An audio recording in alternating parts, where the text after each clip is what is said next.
Dua orang apa tiga orang? Dua orang, Ustaz. Dua orang, Ustadz. Rahma Basarang sama Saya Irmawati, Ustadz, dengan Irmawati. Oke. Ustadz Rusdi. Oh, Rusdi dan Irmawati. Ya, Rusdi dan Nomornya Irma silakan. udah kelihatan belum? Sudah, Ustadz. Baik, Bismillahirrahmanirrahim. Assalamualaikum warahmatullahi wabarakatuh. Alhamdulillah rabbil alamin. Wassalatu wassalamu ala asyrafil anbiya'i wal mursalin wa ala alihi wa ashabihi ajma'in, amma ba'du. Rabbi shrah li sadri wa yassir li amri wahlul 'uqdatam min lisani yafqahu qawli. Allahumma shalli ala Muhammad wa ala ali Muhammad.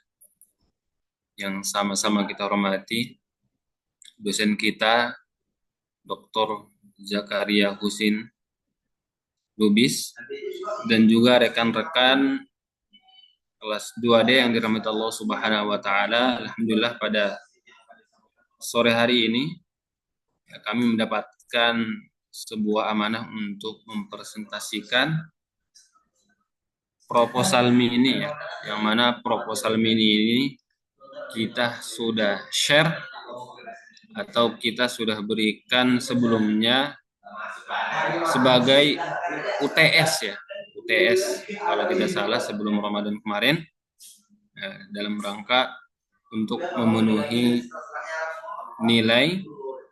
Kemudian kita lanjut dalam momentum sore ini adalah untuk mempresentasikan apa yang sudah kita buat. Nah, di sini saya sudah membuat, ya, PTT terkait dengan proposal ini. Nah, di sini saya mengambil judul, ya, studi komparatif penafsiran ayat-ayat akhlak dalam tafsir At-Ta'labi dan tafsir Al-Misbah. Ya, ketika berbicara komparatif berarti berbicara terkait dengan mukoron, ya, perbandingan. Ya, di sini saya mengambil dua penafsir. Yang pertama adalah tafsir klasik, ya, yaitu adalah Kasyfu wal Bayan. Kemudian ada tafsir, ya, Al-Misbah, atau biasa disebut dengan tafsir modern, ya, ya, ataupun kontemporer gitu. Nah, kemudian, ya, di sini langsung saya mengutarakan abstraknya seperti apa. Ya, penelitian ini membahas perbandingan penafsiran ayat-ayat akhlak dalam tafsir At-Ta'labi sebagai tafsir klasik dan tafsir Al-Misbah sebagai tafsir kontemporer. Dengan fokus pada Quran surah Al-Hujurat ayat 11 dan ayat 11 sampai 12, dan Quran surah Luqman ayat 12 sampai 19. Kemudian, ya, proposal ini, ya, menggunakan pendekatan kualitatif dan metode analisis. Isi penelitian ini mengkaji makna, metode, dan pendekatan masing-masing mufassir. Ya, tentu antara tafsir klasik dengan tafsir kontemporer, tentu nanti pendekatan yang dikaji adalah berbeda gitu, ya. Hidup di abad kelima dengan hidup di abad 21 tentu berbeda, ya. Tafsir At-Ta'labi cenderung menggunakan pendekatan bil ma'thur berbasis riwayat, sedangkan tafsir Al-Misbah menekankan pendekatan kontekstual ataupun tematik, ya. Hasil penelitian diharapkan menunjukkan karakteristik, relevansi, serta kontribusi masing-masing tafsir dalam menjawab persoalan moral modern dan pengembangan etika Qurani. Ya, kalau misalkan kita baca abstraknya mungkin sudah sedikit banyak bisa menggambarkan, ya, bagaimana kedua mufassir ini menafsirkan Quran surah Al-Hujurat ini ayat 11-12, kemudian Quran surah Luqman ayat 12 sampai 19. Nah, untuk melatar belakangi terkait dengan proposal ini, ya, saya mengambil Al-Quran tidak hanya menjadi sumber hukum dan pedoman hidup bagi umat Muslim ataupun umat Islam, tetapi juga merupakan kitab suci yang kaya dengan nilai-nilai moral dan etika. Ajaran akhlak dalam Al-Quran sangat menonjol dan menjadi dasar pembentukan pribadi, keluarga, dan masyarakat yang beradab. Ayat-ayat akhlak tersebar dalam berbagai surat dan memuat prinsip-prinsip luhur seperti kejujuran, kesabaran, pengendalian diri, sopan santun, serta larangan mencela, ya, bergunjing, dan berpersangka buruk. Tentu nilai-nilai ini telah membentuk fondasi peradaban Islam sejak masa Rasulullah Shallallahu Alaihi Wasallam hingga saat ini. Ya, ini adalah salah satu poin, ya, yang menjadi latar belakang kenapa saya mengangkat judul proposal ini. Kemudian penafsiran terhadap ayat-ayat akhlak telah mengalami perkembangan seiring perubahan konteks sosial, ya, budaya, dan intelektual umat Islam. Para mufassir dari berbagai era menyampaikan interpretasi mereka sesuai dengan pendekatan dan metode yang dilakukan, serta berdasarkan kebutuhan dan tantangan masyarakat di zamannya. Ya, tafsir klasik seperti tafsir Ta'labi ini, ya, karya Ahmad bin Muhammad Ta'labi, banyak menggunakan pendekatan bil ma'thur dengan mengandalkan riwayat-riwayat dari sahabat dan tabi'in, serta disertai unsur kisah, ya, kisos, ya, kosos dan Israiliyat. Ya, pendekatan ini mencerminkan karakter tafsir masa klasik yang fokus pada transmisi dan otoritas sanad. Itu poin kedua. Kemudian, ya, di sisi lain tafsir kontemporer seperti tafsir Al-Misbah karya Profesor, ya, Quraish Shihab menampilkan pendekatan yang berbeda. Tafsir ini lebih kontekstual, ya, tematik, dan komunikatif dengan mempertimbangkan dimensi sosial, psikologis, dan fisiologis pembaca masa kini, ya. Penafsiran yang dihasilkan tidak hanya menjelaskan makna teks, tetapi juga mencoba menghubungkannya dengan persoalan moral kontemporer seperti degradasi etika, konflik sosial, dan tantangan globalisasi. Kemudian kajian komparatif antara kedua mufassir, ya, kedua tafsir yang berbeda zaman ini menjadi penting, ya, karena dapat mengungkap bagaimana dinamika penafsiran ayat-ayat akhlak berkembang dari masa ke masa. Dengan melihat perbedaan pendekatan, metode, serta kecenderungan pemikiran kedua mufassir, kita dapat memahami bagaimana Al-Quran tetap relevan menjawab tantangan moral sepanjang sejarah umat manusia. Selain itu, penelitian ini diharapkan memberikan kontribusi dalam pengembangan studi tafsir dan penguatan nilai-nilai akhlak Qur'ani dalam masyarakat modern. Ya, mungkin salah satunya ketika kita berbicara akhlak, ya, bagaimana di sosial media, ya, celaan-celaan atau misalkan netizen, ya, mencela itu kan bagian dari akhlak. Nah, sedangkan bagaimana pandangan, ya, ulama klasik, tidak ada media di zaman dahulu, ya. Kira-kira terkait dengan pendekatannya seperti apa? Mungkin ini menjadi masukan juga buat saya bagaimana nanti dari teman-teman, ya, apakah ada, ya,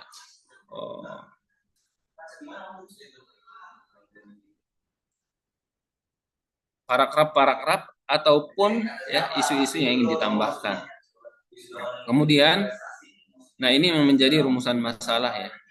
Rumusan masalahnya adalah bagaimana metode dan pendekatan yang digunakan oleh Ta'labi dan Quraish Shihab dalam menafsirkan ayat-ayat akhlak.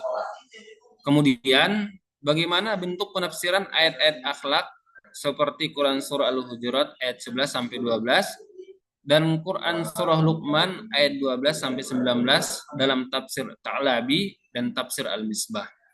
Kemudian yang ketiga, apa saja persamaan dan perbedaan antara penafsiran At-Ta'labi dan Qori Shihab terhadap ayat-ayat akhlak tersebut, baik dari segi isi, pendekatan, maupun konteks sosial yang melatar belakanginya.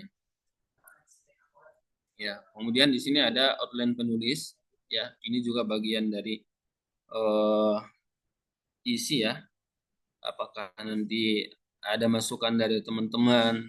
Ya, ada yang punya ide ya. Di sini yang pertama adalah latar belakang masalah, rumusan masalah, kemudian tujuan penelitian, ya manfaat penelitian, tujuan pustaka, kerangka teoritis dan konseptual, kemudian metode penelitian, kemudian jenis dan pendekatan penelitian, sumber data, kemudian teknik pengumpulan data, kemudian teknik analisis data, yang terakhir adalah sistematika penulisan. Ya, adapun nanti di bab 3, 4 itu saya belum ada gambaran ya bagaimana ya seperti apa nantinya terkait dengan outline penulisan ini. Hanya saya sudah sharing ke teman juga yang merupakan alumni PTIK juga mengambil prodi IAT ya, dia alumni kalau tidak salah 2020 ya, belum ada online ya. Dia memberikan gambaran seperti ini ya, sehingga mungkin perlu lagi ya masukan dari teman-teman seperti itu. Ya mungkin itu sedikit presentasi saya terkait dengan proposal mini yang diamanahkan ke saya. Saya ucapkan jazakumullah khairan katsira. Jika memang nanti ada masukan dari teman-teman ataupun pembahasan yang lebih rinci, kami dengan senang hati ya menerima masukan-masukan dari teman-teman semua. Tentu masukannya adalah masukan yang membangun ya. Syukran. Assalamualaikum warahmatullahi wabarakatuh.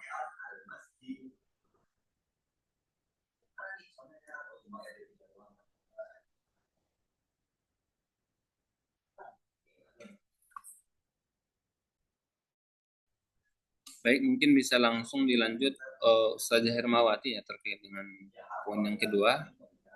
Ya, setelah itu baru nanti akan ada sesi tanya jawab ataupun nanti ada komentar dari teman-teman semua. Ya, baik, terima kasih. Bismillahirrahmanirrahim. Assalamualaikum warahmatullahi wabarakatuh. Yang saya hormati Bapak dosen kita, Bapak Dr. Zakaria, dan Bapak Ibu sekalian, teman-teman di kelas ini. Mohon izin saya mempresentasikan proposal mini yang merupakan tugas UTS yang telah saya kirimkan kepada Bapak dosen kita di beberapa waktu yang lalu. Nah, saya akan tampilkan dahulu.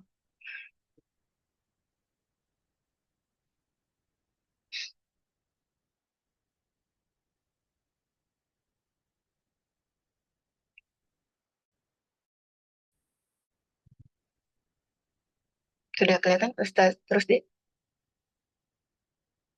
Udah. Ya, baik. Ya, alhamdulillah. Ya, ini adalah apa namanya judul untuk mini proposal saya. Namun untuk ke depannya itu mungkin saya masih mencari beberapa alternatif. Ini kemarin saya sertakan di tugas UTS, namun sekarang pun masih ada beberapa lain, insya Allah akan saya ajukan. Nah, untuk kali ini yang di mini proposal tentang efektivitas metode pembelajaran tajwid menggunakan buku panduan Asy-Syafi'i dalam meningkatkan kemampuan kasar. Nah, ada pendahuluan, kemudian dalam pendahuluan ada latar belakang masalah, kemudian di permasalahan ada identifikasi masalah, rumusan masalah, pembahasan masalah, kemudian ada tujuan penelitian sama dengan tadi ya, dengan Pak Ustadz Rusdi. Kemudian nanti di bab selanjutnya akan ada di bab 4 hasil penelitian, kemudian kesimpulan di bab 5. Nah, ini abstrak daripada proposal mini judul yang saya ajukan, yaitu mempelajari Al-Quran merupakan hal yang sudah ditanamkan. Jadi kenapa saya memilih judul ini? Ya karena berkaitan dengan rutinitas saya selain sebagai mahasiswi, selain sebagai ibu rumah tangga, selain sebagai pekerja bekerja juga ada kegiatan pekerjaan juga. Eh, ini termasuk salah satu aktivitas harian saya yakni dengan melakukan pengabdian kepada masyarakat dengan memberikan pendidikan menyampaikan pembelajaran tahsin kepada eh, sesama ya terutama di komunitas kami di lembaga kami itu tujuannya atau target daripada yang kami ajari tolibah atau pembelajarnya adalah para ibu-ibu, para kaum ibu. Nah, kenapa saya memilih untuk mengajarkan karena kita mengingat bahwa ada pepatah Arab ya dari Mesir di mana dikatakan bahwa al-ummu hiya madrasatul ula, bahwa seorang ibu adalah madrasah yang pertama. Jadi saya tertarik untuk memajukan judul ini. Namun sebenarnya ada beberapa alternatif judul-judul yang lain. Ya, eh, disampaikan di abstraknya mempelajari Al-Quran merupakan hal yang sudah ditanamkan kepada seorang muslim sejak usia kanak-kanak. Namun tidak semua orang mendapatkannya. Beda halnya jika mempelajari Al-Quran mulai dari usia dewasa yang mulai penuh kondisi dan psikis. Tujuan dari penelitian ini adalah ingin melihat bagaimana proses pelaksanaan pada kalangan para ibu di Lembaga Darul Ilmi Karimi Makassar dan faktor penghambat serta faktor pendukung yang mempengaruhi proses pelaksanaan kegiatan tersebut. Penelitian ini merupakan penelitian lapangan yang bersifat kualitatif menggunakan metode deskriptif, sedangkan teknik pengumpulan data dengan melakukan observasi dan wawancara. Hasil penelitian menunjukkan bahwa ini di abstrak saya sebutkan bahwa kami sebutkan bahwa hasil penelitian menunjukkan bahwa kegiatan belajar membaca Al-Quran dilaksanakan dengan metode baca simak dengan panduan buku tajwid Asy-Syafi'i dan metode tanya jawab sudah efektif diterapkan. Namun perlu adanya kombinasi pengajaran secara teori maupun praktek yang dikemas dalam bentuk kegiatan menarik untuk menarik minat para ibu.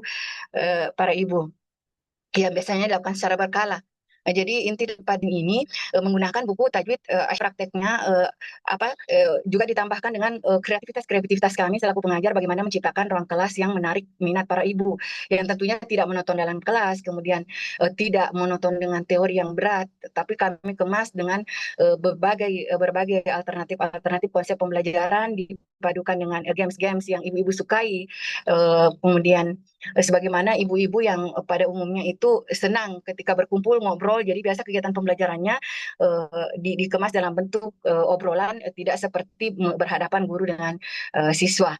Itu kemudian eh, itu tadi sebenarnya sudah saya sampaikan sebagian daripada latar belakangnya, namun saya bacakan kembali. Al-Quran adalah kitab bagi seluruh umat manusia, bagi seluruh kehidupan. Allah Subhanahu wa taala menjadikan Al-Quran sebagai petunjuk bagi manusia yang diturunkan kepada Nabi Muhammad Shallallahu alaihi wasallam melalui perantara malaikat Jibril. Tujuannya untuk membebaskan manusia dari gelapnya kehidupan menuju cahaya ilahi serta membimbing manusia menuju jalan yang benar. Al-Quran diriwayatkan kepada umat Islam secara mutawatir, ya bersambung, ya dan membacanya termasuk sebuah ibadah. Beda dengan kitab yang lain, beda dengan kitab-kitab yang lain. Jadi lagi saya menyampaikan bahwa saya sangat tertarik dalam dunia kegiatan saya sekarang ini. Salah satu kegiatan saya sekarang ini, kenapa? Karena ingin menjadi bagian daripada yang maksud dengan hadis Rasulullah Sallallahu Alaihi Wasallam bahwa khairukum man ta'allama Al-Quran wa 'allamah, sebaik-baik dari kalian adalah yang belajar Al-Quran dan mengamalkannya. Kendati pun di segelintiran orang menganggap hal ini sangat sepele dan sangat sangat dianggap sangat uh,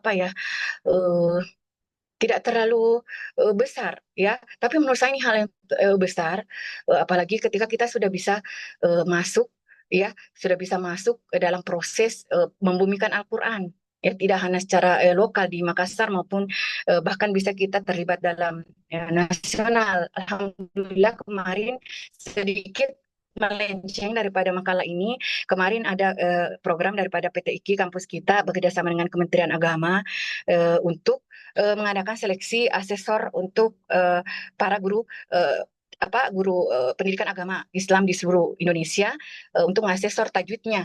Nah, alhamdulillah melalui pintu ini salah satu cita-cita saya juga tercapai.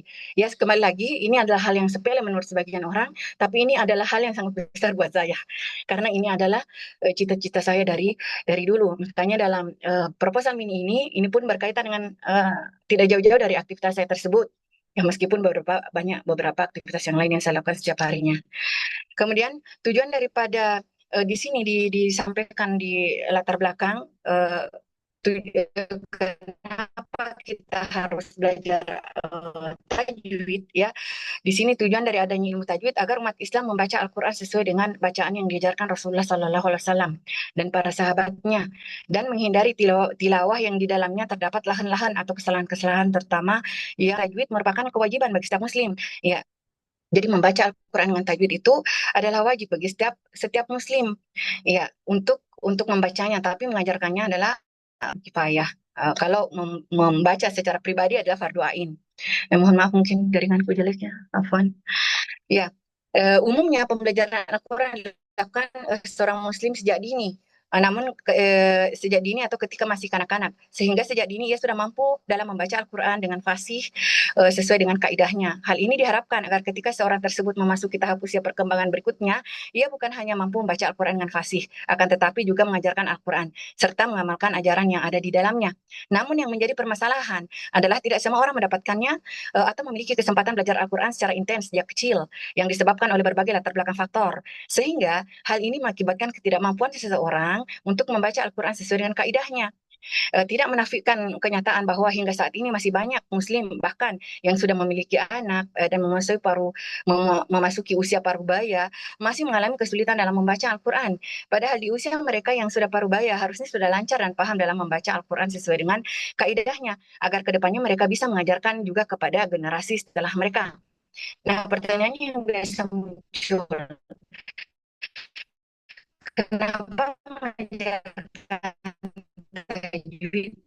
Apakah dengan mengajarkan tajwid itu, apakah dengan bidang tajwid ini, sementara pintar baca tapi tidak tahu maknanya? Bagaimana caranya dengan menerapkan bacaan Al-Quran sesuai tajwid itu bisa menegakkan atau menegakkan makna-makna atau menjaga makna-makna dalam Al-Quran. Contoh, misalnya, ketika kita membaca Iyyaka na'budu, ya hanya kepada kami menyembah. Tapi kalau kita tidak bisa menyebut sifat huruf ya di situ sifat-sifat huruf ya sebagaimana mestinya, dan di situ ada tasydid, maka bisa muncul iyaka yang berarti kepada matahari, tak menyembah. Nah, jadi kalau dikatakan ini tidak berkaitan dengan ilmu tafsir, ya tidak juga. Ini berkaitan dengan ilmu terjemahan sebenarnya, atau ilmu tafsir juga tetap berkaitan. Kemudian berdasarkan observasi dan wawancara awal yang peneliti dilakukan pada kegiatan belajar membaca Al-Quran di kalangan ibu-ibu, masih banyak di antara mereka yang mengalami kesulitan membaca Al-Quran.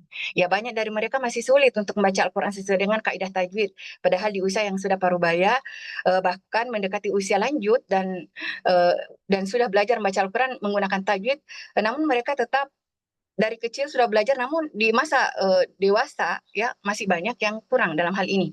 Ya, sementara seorang ibu itu perannya sangat besar dalam mencerdaskan kehidupan bangsa.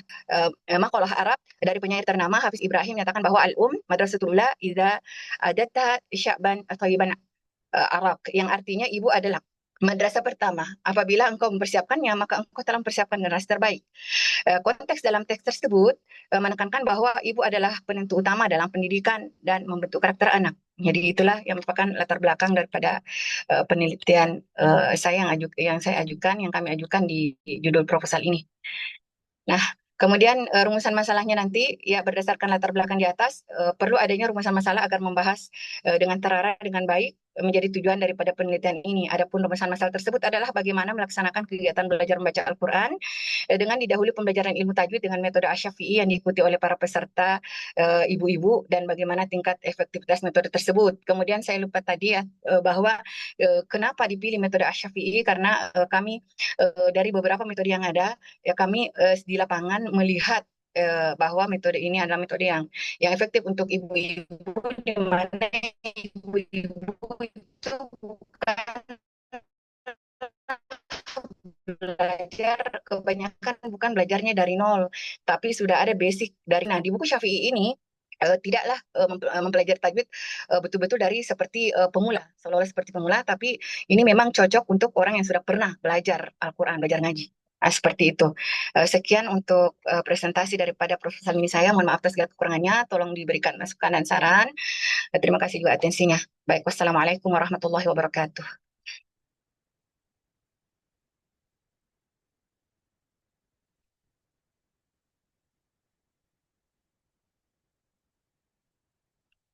Silakan Ustaz Rusdi. Baik, terima kasih jazakillah khair kepada Ibu Irmawati yang sudah mempresentasikan terkait dengan proposal mini, ya, mulai dari pendahuluan, rumusan masalah, ya, sudah dilampirkan. Ya, mudah-mudahan kita yang mendengarkan ada pengetahuan yang terbaru ya setelah dipaparkan. Mungkin dari teman-teman, ya, kami sangat menunggu masukannya, ya, sehingga proposal kami ini, ya, bisa lebih baik lagi.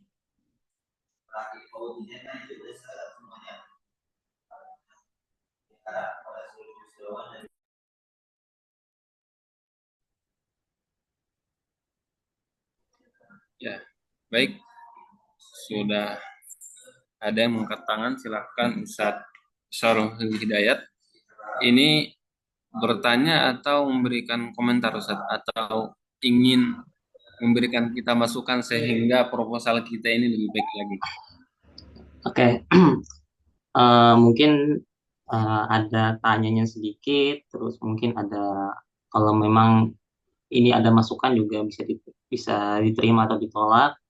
Cuman pertama dari proposalnya Mini Ustadz Rusdi, saya lihat dari judul, terus metodenya Muqarran, ayatnya saya udah cek juga.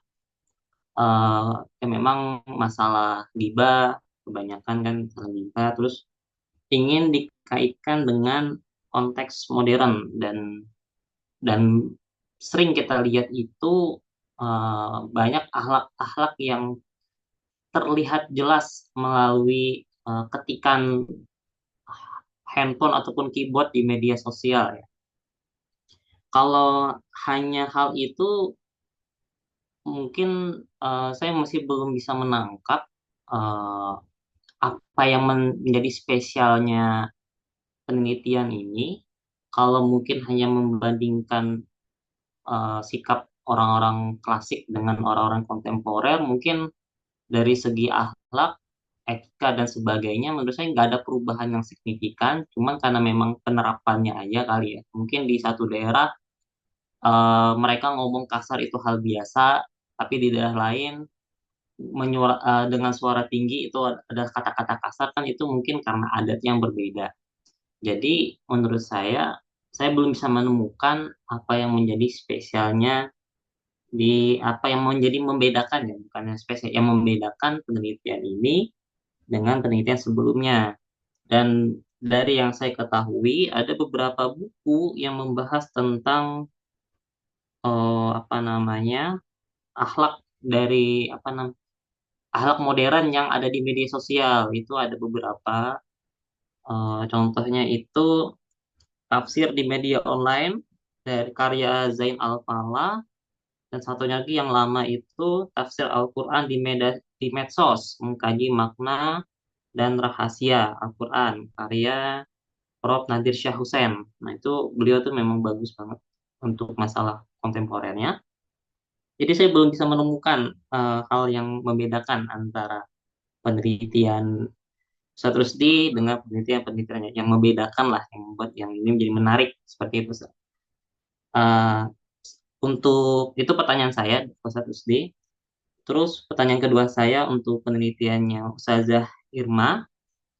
Dari yang saya ketahui itu mungkin apa namanya, penelitian ini kan lebih condong kepada tarbiyah ya, atau cara mendidik ya. Kalau dibilang bisa sih bisa ya. Cuma kalau usuluddin setahu saya eh, apa namanya bukan masalah efektivitasnya, tapi masalah apa kalau dalam bidang tajwid itu kan kita ketahui ya di Indonesia itu banyak ya buku-buku tentang tajwid, pengajaran tajwid dari yang buku-buku lama seperti Iqra, terus terbitan-terbitan baru, dan salah satunya yang ini, Asy-Syafi'i ini. Saya dulu juga udah belajar sekitar 3 buku yang berbeda dari tajwid, yang versi kontemporernya dari Atibian, cara mengeja ayat-ayat Al-Quran dengan tajwid, terus ada lagi satunya lagi, karya ustadz saya yang dulu belajar juga termasuk tajwid tapi beliau memang di tarbiyah dan mengajarkan bukunya. Jadi kalau menurut saya ini lebih kepada tarbiyah ya daripada ke usuluddinnya. Dan walaupun kita ada tajwidnya memang ada hubungannya dengan Al-Quran, tapi kalau memang Ustazah Irma ingin ditajwid, mungkin apa ya? Mungkin bisa apa namanya mengkaji di bagian sejarah tajwid di Indonesianya ya, yaitu sudah ada tadi saya lihat perkembangan ilmu tajwidnya sudah ada juga. Tapi kalau masalah efektivitas ini menurut saya kurang kurang apa ya, kurang usuludin lah, lebih kepada tarbiyah ya. Kalau kalau bisa ditambahkan kualitatifnya, jadi saya agak bingung juga nih. Ustazah Irma ini emang kuantitatif aja atau memang ada rencana lain pengen ke mas membandingkan mungkin membandingkan antara buku tajwid Asy-Syafi'i ini dengan buku tajwid yang lainnya. Nanti dari perbandingan itu mungkin muncul sesuatu yang baru atau seperti itu atau mengkaji apa namanya eh, buku-buku ilmu-ilmu tajwid yang di Indonesia ini apakah memang ada perubahan dari buku-buku tajwid yang di Arab terus ketika di Indonesia terus di Indonesiakan ya. Jadi kayak banyak hal-hal metode yang dirubah gitu. Mungkin menurut saya kalau mengkaji buku tajwidnya itu masih apa namanya usuluddinnya itu masih kelihatan gitu karena yang dikaji adalah buku tajwidnya. Cuma kalau mengkaji efektivitas pembelajaran menurut saya lebih kepada tarbiyah. Nah, itu pandangan saya seperti itu. Terima kasih.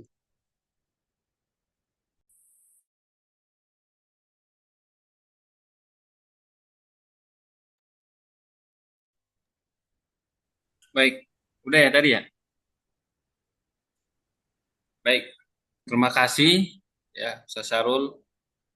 Tadi masukannya yang pertama, ya, ini bagian dari eh, kedepannya bagaimana penelitian ini bisa kita implementasikan ya.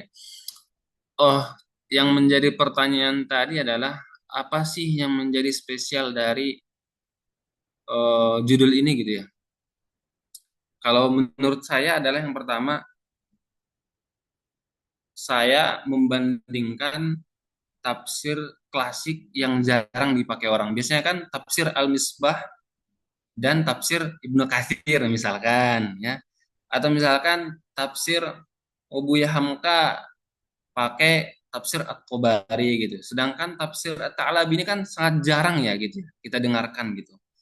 Ya mungkin saya juga sebenarnya sebelum-sebelumnya sangat jarang mendengarkan tafsir ini walaupun tafsir ini sudah ada lama gitu. Hanya saja mungkin tidak terlalu familiar gitu. Berbeda mungkin dari tafsir Ibnu Katsir atau misalkan At-Tabari dan lain sebagainya gitu. Orang sudah banyak membandingkan.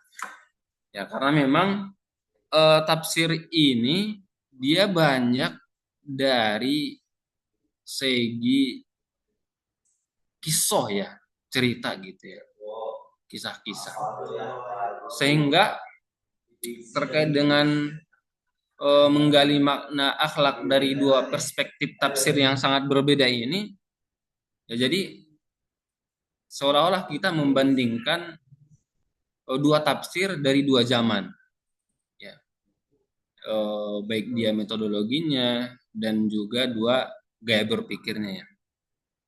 Kalau misalkan kita flashback lagi, kalau tafsir At-Ta'labi dia menggunakan pendekatan tekstual transmisif ataupun riwayah. Kemudian kalau untuk tafsir Al-Misbah itu dia menggunakan pendekatan konstekstual ataupun diroyah atau yang biasa disebut dengan riwayah. Ya, jadi pembahasan yang menjadi spesial karena menunjukkan bagaimana nilai-nilai akhlak diturunkan dari riwayat menjadi relevan gitu secara sosial dan psikologis untuk umat sekarang gitu. Kira-kira seperti itu ya. Ustaz, jadi dari dia konstekstual cerita bagaimana dia menjadi relevan secara sosial dan psikologis bagi umat sekarang.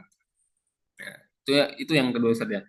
Kemudian yang ketiga adalah eh, ini juga membuka peluang ya untuk kajian interdisipliner ya.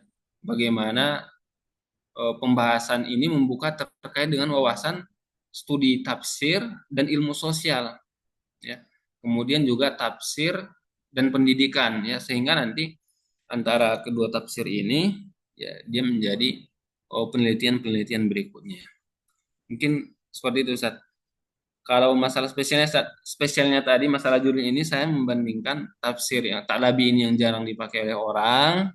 Ya mungkin pada intinya nanti apakah dia menghasilkan sebuah penelitian, yaitu kan sebagaimana yang disebutkan ya apa yang disampaikan oleh dokter kita, walaupun nanti tidak ada hasilnya itu sudah termasuk menjadi penelitian. Walaupun bagaimana nanti ya setidaknya sudah berusaha untuk mencoba seperti itu.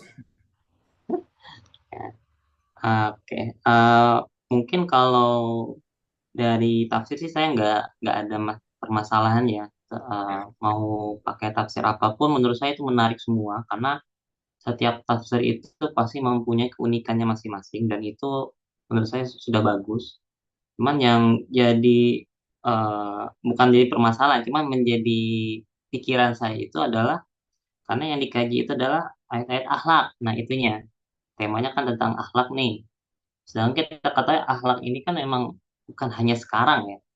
Dari dulu-dulu aja tuh memang dari awal Islam aja memang akhlak dulu kan, akhlak dulu yang diperbaikin terus didakwahkan. Dan menurut saya kalau untuk temanya ini memang umum banget gitu, bukan hal-hal yang berbeda. Kalau misalkan pengen ke media sosial pun itu kayaknya sudah ada beberapa yang mengkaji dan memang tahun 2010-an itu sudah lumayan banyak mengkaji tentang media sosial. Terus jadi menurut saya itu kalau temanya akhlak ini mungkin bisa dikembangkan nantinya, bukan hanya akhlak saja, tapi mungkin lebih kemananya. Mungkin kita bisa temanya mungkin akhlak, cuman di modern ini apanya yang benar-benar apanya kan kayak tadi disebutkan kan kalau teman-teman tahu SJW kan itu ada Social Justice Warrior itu kan menarik menurut saya karena memang mereka bisa bermulut besar di itu cuman di kenyataannya ketika ditemui nyalinya ciut kan itu mungkin bisa jadi kajian kan kenapa hal itu bisa terjadi dari sisi psikologisnya mungkin padahal mereka anak kecil tapi ngomongnya besar berani ngejek orang kan itu bisa tuh sebenarnya ya untuk dikaji bukan hanya segi akhlaknya aja mungkin perkembangan akhlak modern yang lebih kepada apanya gitu nah menurut saya kan situ mungkin dari ayat-ayat akhlak ini akhlak tema akhlak ini mungkin bisa dikembangkan nah misalnya seperti itu Satu. Ya, baik. Memang di ayat Al-Hujurat ini juga bercerita terkait dengan gibah ya. Bagaimana gibah itu, kalau gibah dulu kan mungkin harus ketemu gitu ya. Kalau sekarang kan gibah di media sosial bisa gitu ya.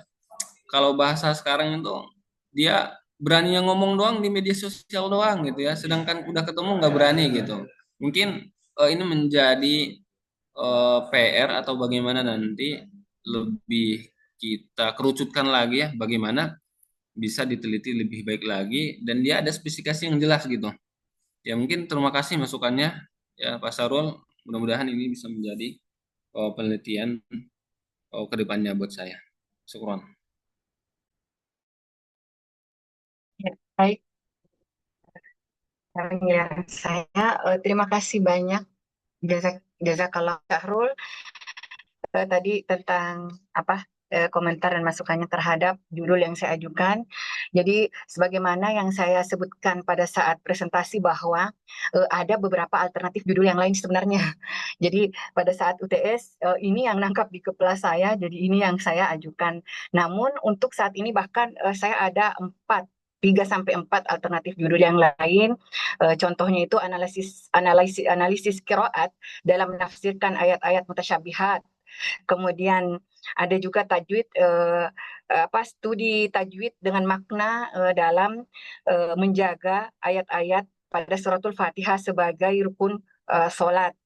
Kemudian ada juga tajwid dan keselarasan makna, studi psikolinguistik terhadap panjang pendeknya bacaan ayat azab dan rahmat. Itu ada beberapa sebenarnya yang ingin saya ajukan, cuman dalam waktu kemarin untuk proposal mini itu yang ada di kepala saya itu, dan itu yang menurut saya mudah untuk saya paparkan karena itu bidang saya. Namun setelah UTS kemarin saya sudah menyediakan beberapa alternatif, ya, dan itu saya sudah rencana akan ketemu langsung dengan ke apa Pak, kirimkan kepada dosen kita, kemudian ke Pak Prof yang Prof Muid, insya Allah. Jadi saya sangat berterima kasih memang untuk judul tadi ya, sangat tarbiyah ya, tarbiyah sekali betul kata Ustaz Syahrul. Jadi memang pada saat ya itulah tadi yang tertua yang ada di kepala saya pada saat kita UTS, yaitu itu yang mudah saya paparkan, saya rangkai, itu yang mudah, jadi itu yang saya tuangkan. Namun sebenarnya saya ulang kembali bahwa ada beberapa alternatif judul yang berkaitan dengan ke arah tafsir, itu sudah beberapa signifikansi makhraj huruf dan penafsiran lafaz-lafaz dalam lafaz-lafaz kunci pada Al-Qur'an. Itu juga termasuk salah satu judul saya. Itu akan saya nanti tunjukkan. Nanti akan meminta saran daripada pembimbing juga ya Pak, Pak dosen dan Pak Prof Muid nanti ke depannya. Saya baru menyusun lagi. Terima kasih sekali lagi. Jazakumullah khairan Ustaz.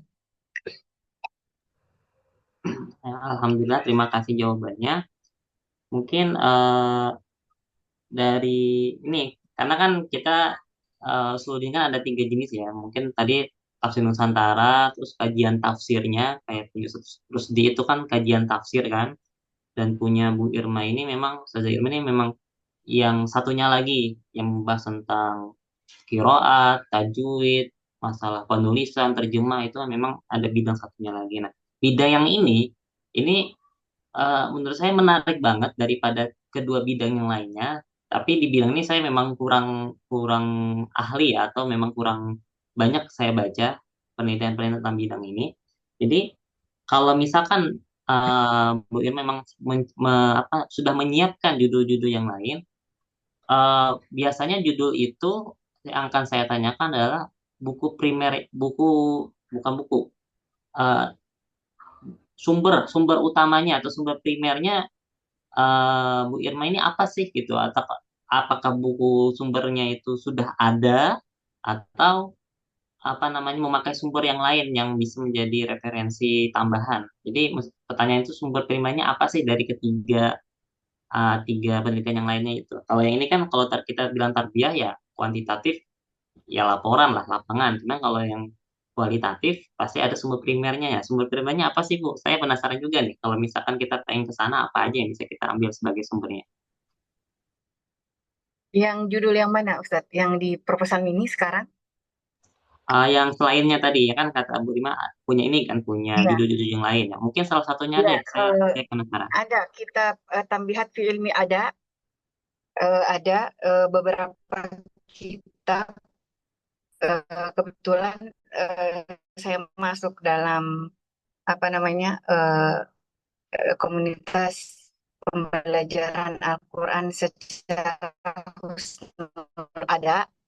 Di situ ada beberapa kitab kemarin yang mengajar di sana. Salah satunya itu ada berkaitan dengan Husnul Ada, Muqaddimah Tanbihatul fi Husnul Ada. Kemudian ada juga yang eh, ada beberapa Ustaz saya yang dah hafal. Ada beberapa kemarin referensinya, dan itu saya akan ajukan kepada Bapak dosen nanti, dan begitupun ke apa nanti kalau ada kan setiap ada juga kemarin periodik ada seminar ya, seminar dari Pak Prof Muid, itu insya Allah akan saya ajukan juga apakah relevan atau tidaknya. yang namanya proposal kan kita baru mengajukan kan. Nanti kan judul beserta apa namanya sumber-sumbernya nanti saya akan ajukan juga yang mana yang diberikan masukan oleh Pak dosen itu yang akan saya ambil. Namun ada beberapa yang saya ingat kemarin itu kitab-kitab Lugoh termasuk ya karena ini kan terkait dengan eh, tadi tajwid dengan apa yang judul saya yang lainnya itu eh, signifikansi makhrijul huruf terhadap penegakan makna-makna ayat. Ya, jadi yang menarik namun mungkin masih jarang yang pernah mendengar istilah husnul ada di antara kita. Jadi itu juga termasuk salah satu judul saya bahwa ketika kita membaca Al-Quran dengan nada tertentu itu bisa mewakili pemaknaan dari sisi pendengar. Itu juga yang rencana akan saya teliti.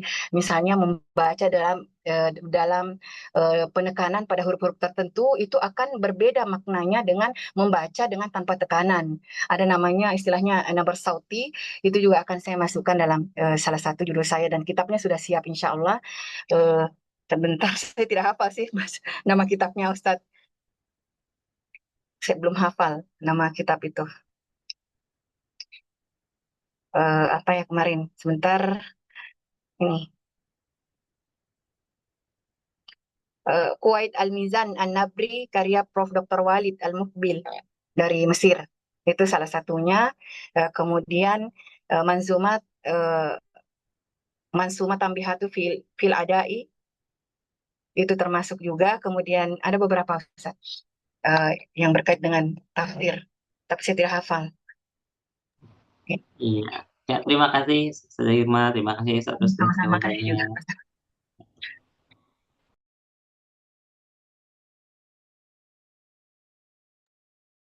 Baik, terima kasih Ustaz Syarul. Tadi Bu Rahma ya, Bu Rahma tadi ada yang mengangkat tangan. Mungkin boleh Ibu komentarnya Ibu, masukannya buat kami. Sebenarnya tadi di awal sudah angkat tangan ya, tapi setelah mendengarkan penjelasan Ustadz Rusdi itu sudah terjawab sebenarnya.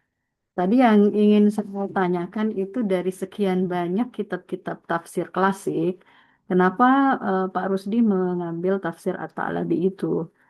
Dan juga saya sependapat dengan Ustadz Syahrul, apalagi kalau memang fokusnya ke akhlak ya, dan akhlak itu kan luas banget. Sementara apakah di penelitian Ustadz Rusdi itu nanti memang akan mengambil akhlak-akhlak tertentu yang menjadi fokus untuk dibahas ya supaya memang ada manfaatnya ya untuk eh, masyarakat kita sekarang di mana memang degradasi akhlak yang luar biasa ya tetapi memang karena pembahasan akhlak ini sangat luas ya jadi bagusnya memang terfokus ke beberapa eh, yang eh, apa bisa membantu lah ya eh, masalah-masalah yang terjadi di masyarakat di era-era sekarang ini itu. Kemudian kalau untuk Ibu Irma karena tadi yang disampaikan eh, boleh jadi bukan itu yang di ini jadi sepertinya tidak perlu untuk diberikan ini ya karena tadi memang mendengarkan judul efektivitas sedangkan metode yang digunakan adalah apa eh, studi pustaka ya tadi ya jadi agak Kualitatif deskriptif. kualitatif ya kualitatif. Sementara kalau efektivitas itu rasanya agak sulit ya untuk kita eh, mendapatkan data bagaimana efektivitas sebuah metode itu kalau kita tidak menggunakan kuantitatif. Dan biasanya kalau efektivitas itu apalagi dengan menggunakan buku tertentu, memang harus ada perbandingan ya sebelum dia menggunakan buku itu dan setelah menggunakan sehingga memang eh, ada ya kelihatan perbedaan bahwa sehingga kesimpulan kita bahwa memang efektif dengan menggunakan buku itu. Dan juga dari beberapa buku yang ada, kenapa buku itu yang dijadikan sebagai yang diangkat untuk diteliti. Itu saja sih.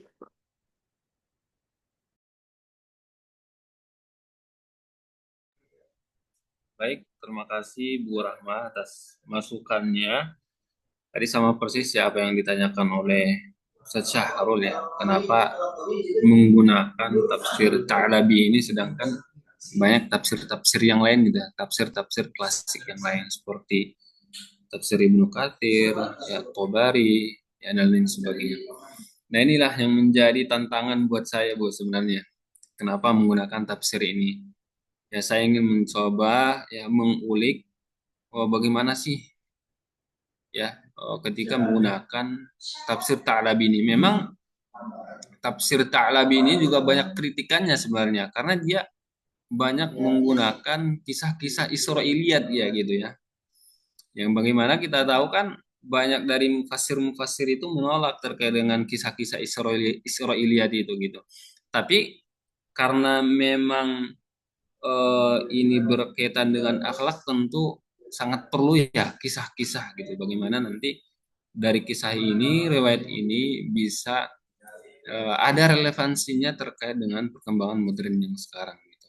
Kalau misalkan kita lihat seperti Talabi ini dia kalau di tafsirnya itu masalah kisah-kisah ya, dia itu seolah-olah membuat kisahnya itu benar-benar sedetail mungkin gitu. Tapi perspektif beliau gitu ya dari apa ya? Dari mungkin ya dari Bil Ma'thur tapi sampai sedetail itu gitu ininya. Ya, kalau misalkan tafsir yang lain kan dia hanya sebatas ya basic-basicnya saja gitu. Mungkin itu salah satu menjadi apa ya evaluasi ataupun nanti masukan buat saya ketika misalkan menggunakan tafsir ini gitu ya. Ya, tapi yang pasti saya lagi mencoba dan kemudian menggali bagaimana nanti eh, apa ya penelitian ini ada hasilnya gitu. Sebenarnya kalau untuk penelitian ini kan tentang nilai-nilai akhlak ya dalam Al-Qur'an. Kemudian membandingkan dua gaya penafsiran yang klasik dan kontemporer.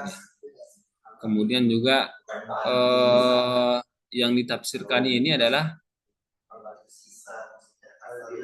tafsir apa namanya ayat-ayat yang ada kaitannya dengan gibah, mengunjing dan lain sebagainya. Mungkin nanti akan lebih banyak lagi ya saya baca lagi mungkin apa namanya tafsir-tafsir yang lain sehingga ada referensi yang lebih lanjut gitu. Apakah nanti tetap menggunakan tafsir Al-Misbah ini tapi dengan tafsir klasiknya yang berbeda gitu ya, tafsir Ibnu Katsir misalkan atau misalkan pakai tafsir At-Tabari dan sebagainya. Ya mungkin gitu Bu ya. Ini bagian dari masukan buat saya juga sehingga nanti bisa menghasilkan penelitian yang lebih bagus lagi. Ya banyak mendengarkan ya bisa nanti lebih baik lagi. Syukuran. Iya, jadi kenapa saya tanyakan ini? Masalahnya Ustadz Rusdi kan memang fokusnya mau mengambil tentang akhlak ya. Jadi mungkin ya boleh jadi kalau misalnya memang apa mufasirnya itu memang dia lebih dominan atau lebih banyak membahas tentang akhlak ya mungkin itu nyambung ya. Tetapi kalau tadi juga dikatakan bahwa dia lebih lebih khusus, lebih spesial di masalah kisah-kisah misalnya. Nah, itu agak agak ini ya. Kecuali memang yang mau diangkat itu tentang kisah mungkin cocok karena memang beliau ini adalah salah satu keistimewaannya di kisah. Itu sih Ustadz Rusdi. Siap, siap, siap. Mungkin dari teman-teman yang lain ada yang ingin memberikan masukan ke kita. Kami sangat menunggu ya. Apa Oke. Ustaz? Oh, siap. Lanjut, Bu. Eh, maaf Ustadz Bima tadi saya tanggapi dulu tadi Siap. saran daripada Ibu Rahma seserah. Iya, baik. Ya, jadi mengenai judul dengan ke arah kiroat ataupun ilmu tafsir. Namun mengenai daripada metode yang saya sebutkan di apa PTT itu adalah deskriptif kualitatif karena memang saya sebutkan tadi bahwa pengumpulan datanya itu mengenai melalui wawancara secara mendalam dan observasi kepada para peserta-pesertanya. Kemudian tadi yang kedua itu kenapa memilih buku Syafi'i tadi pada saat presentasi saya sudah sebutkan kenapa saya memilih memakai buku Syafi'i, meneliti buku Syafi'i tersebut, padahal banyak buku-buku yang lainnya. Tadi saya sudah sampaikan bahwa buku itu karena di dalam buku itu tidak diperuntukkan untuk betul-betul newcomer dalam hal bacaan Al-Quran. Jadi diperuntukkan untuk orang-orang yang sudah pernah baca Quran. Ya, jadi dalam penerapan teorinya itu cukup dengan mengupgrade ilmunya saja sesuai dengan yang ada di buku tersebut. Dan kembali lagi mengenai metode tadi saya sebutkan deskriptif kualitatif karena memang nanti pengumpulan datanya dengan wawancara secara mendalam atau bisa juga nanti akan ada campuran metode penelitian seperti deskriptif kuantitatif bisa juga ya cukup terima kasih banyak atas sarannya saya kembalikan ke Ustaz Syahrul mungkin tadi Ustaz Rusdi Afwan silahkan Ustaz Rusdi. Oh ya, baik. Oh, sudah ada Ibu Lulu ya yang ingin ini berkomentar Ustaz atau Bima memberikan tadi lebih dahulu Ustadz Ustaz Bima ya. Bima iya. Terima kasih banyak Pak Ustadz, Ustazah. Izin apa namanya? Mungkin apa tadi Pak Ustadz Rusdi tadi perihal itu tadi, akhlak tadi. Mungkin nanti bisa ini apa namanya? Sharing-sharing aja Pak Kiai Rusdi. Mungkin Insyaallah. keresahan awalnya gitu apa mungkin Pak Kiai jadi ngambil judul itu gitu. Resahnya apa? Nanti bisa betul dapat ini spesifiknya gitu. Keresahan awal Pak Rusdi Kiai pas saat ngambil judul itu gitu. Ngambil komparasi tadi itu tentang akhlak itu yang tertaut di kepala itu kenapa ngomong akhlak itu keresahan secara spesifiknya apa gitu kira-kira gitu. Mungkin nanti ketemu kita gitu. Ini aja biasanya gitu sih. Kalau tadi kalau yang studi yang apa yang Bu Ustazah Irma tadi menarik itu yang apa itu yang judul ketiga tuh Bu Ustazah yang psikolinguistik ya. Yang apa itu Bu Ustazah ya? Itu keren itu Bu Ustazah itu. Iya insya Allah Ustaz Bima Iya, tapi psikolinguistik. ah emang kalau itu tadi efektivitas memang agak-agak itu sih ke manajemen pendidikan Islam biasanya. Cuma nanti bisa di ini sih dialur gimana gitu ceritanya ya. Mungkin ditambah sedikit atau gimana gitu. Tetap aluran sama, tapi nanti ada unsur-unsur tafsirnya bisa jadi gitu ya. Agar sesuai tujuan gitu. Iya iya betul insya Allah Ustaz Iya, dikombin dengan itu supaya masih ke arah tafsir. iya Ah, gitu. dan ya, itu memang yang menarik tadi yang psikolinguistik tadi. Itu, Ah, ah. insya Allah. Ya, Iya, baik Ustaz, makasih. iya, terima kasih banyak Bu Irma. Begitu Pak Kiai, kira-kira bisa sampaikan nggak keresahan awalnya gitu? Ya, baik. Terima kasih ya, Pak Bima. Terkait dengan ini sebenarnya saya untuk keresahan awal itu memang kebetulan ya. Kebetulan kita sekarang lagi mendidik sebenarnya, mendidik ya. Bahasanya mendidik santri lah. Jadi bagaimana ya istilahnya santri lah bahasanya. Ya, di zaman sekarang itu santri itu masalah akhlak itu memang problem gitu ya. Apakah memang hanya di unit kita saya di pesantren kita saja atau memang menyeluruh gitu ya? Ya, yang bagaimana kemudian ketika mereka itu di dalam pesantren semisalnya itu masih ada celah-celah ya, celah-celah yang bagaimana terkait dengan akhlak ini masih minim sekali.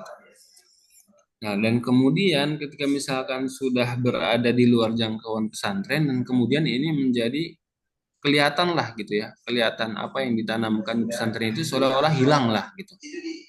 Jadi tidak ada bekas setitik apapun gitu.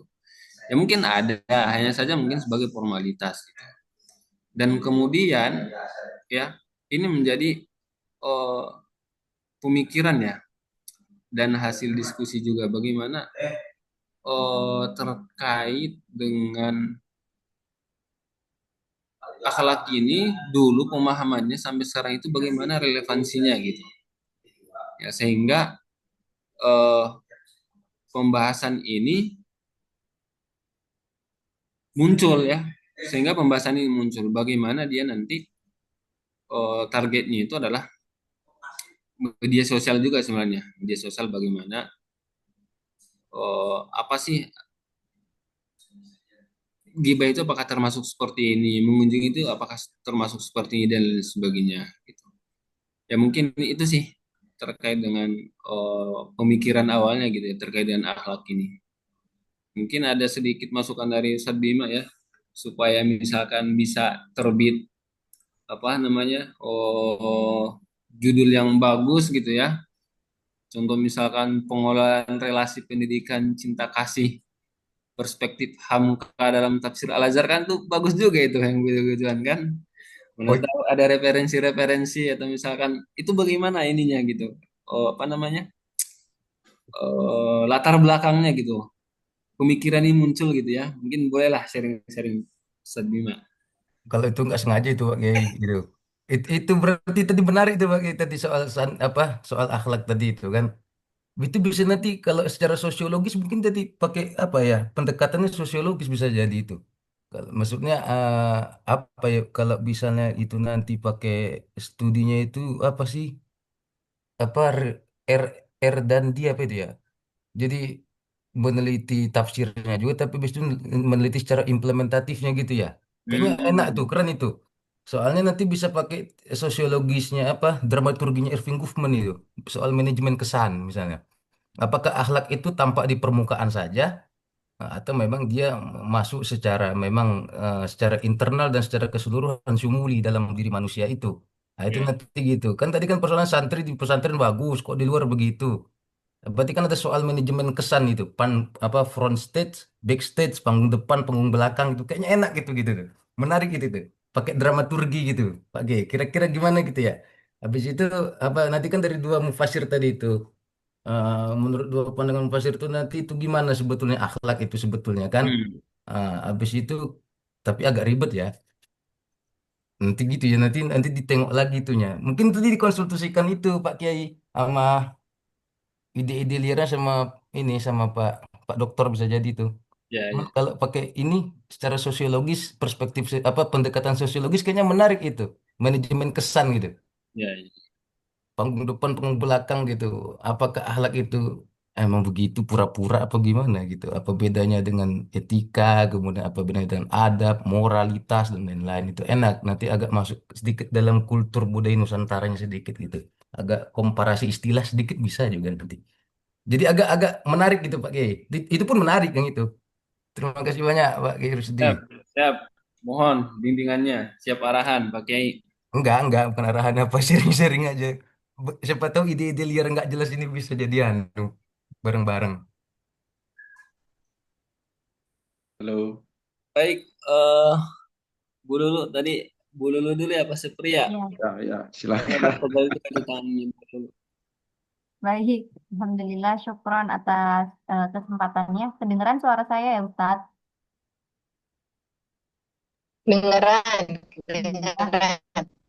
Ya, Alhamdulillah. saya ingin bertanya kepada Ustadz Rusdi. Di sini kan yang dibahas itu tentang akhlak. Sedangkan akhlak itu kan di sini apa ya, masih secara umum ya.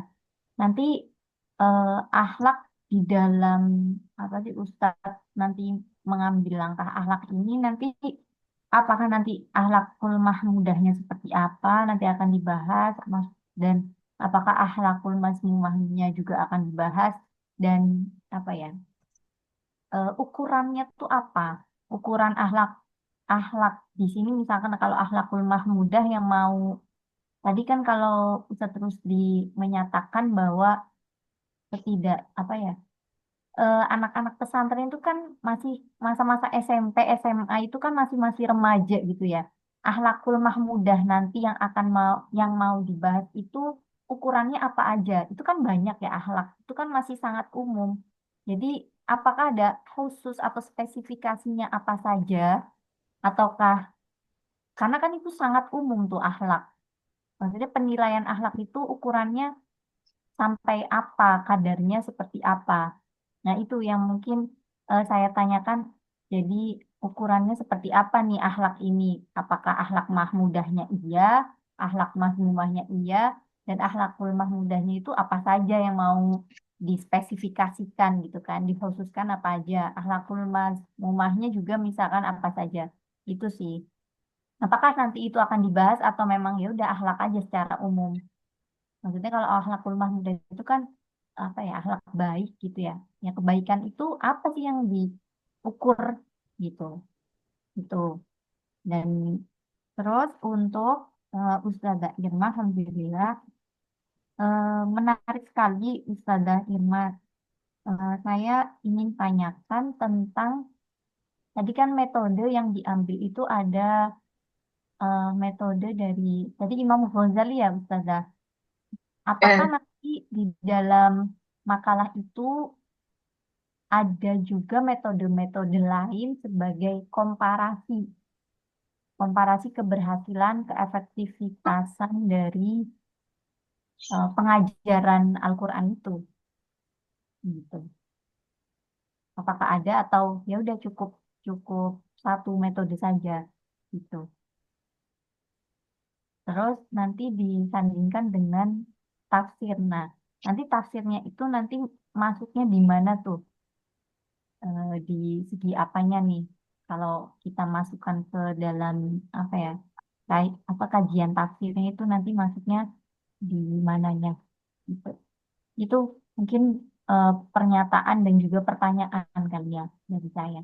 Syukron, ya, Ustaz. Sudah.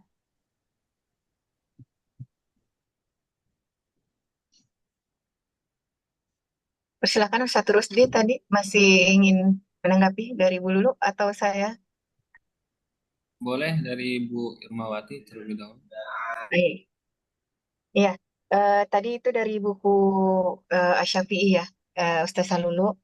Kemudian mengenai apakah ada nanti perbandingan, kemungkinan perbandingan itu before afternya saja, mungkin sebelum dan setelahnya.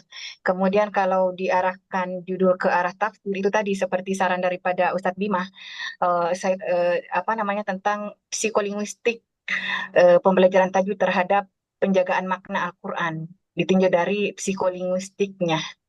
Nah, itu mungkin. Jadi judul tadi itu akan saya combine dari segi itunya tadi juga. Saya akan tambah apa namanya eh, aspek psikolinguistik ya pembelajaran tajwid tersebut terhadap penjagaan makna terjemahan Al-Quran. Itu insya Allah. Tapi belum saya ramu, setelah luluh insya Allah nanti. Ini, tapi insya Allah terima kasih banyak atas masukannya. Ya, mungkin bisa terus ditanggapi tadi tentang akhlak tadi. Silahkan. Baik, terima kasih Bu Lulu pertanyaannya. Apakah ini fokus ke akhlak mahmudah atau madmumah ya?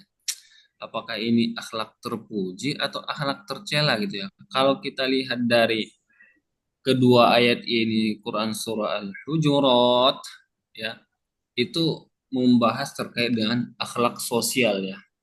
Yang mana di situ aspek utamanya itu memang interaksi hablum minan nas ya, hablum minan nas, interaksi dengan manusia. Walaupun pada intinya kita harus juga berinteraksi dengan Allah, kan hablum minallah. Ya, di situ kan ada dua surat ya yang ditampilkan. Yang pertama adalah surat Al-Hujurat ayat 11 sampai 12 dan kemudian surat Luqman ayat 12 sampai 19. Nah, kalau untuk aspek yang di Quran surat Al-Hujurat itu dia lebih ke celaan ya, celaan ghibah, suudzon ya, interaksi dengan manusia, sedangkan di surat Luqman itu 12 sampai 19 itu dia lebih ke akhlak mahmudah ya. Bagaimana akhlak pribadi dan keluarga.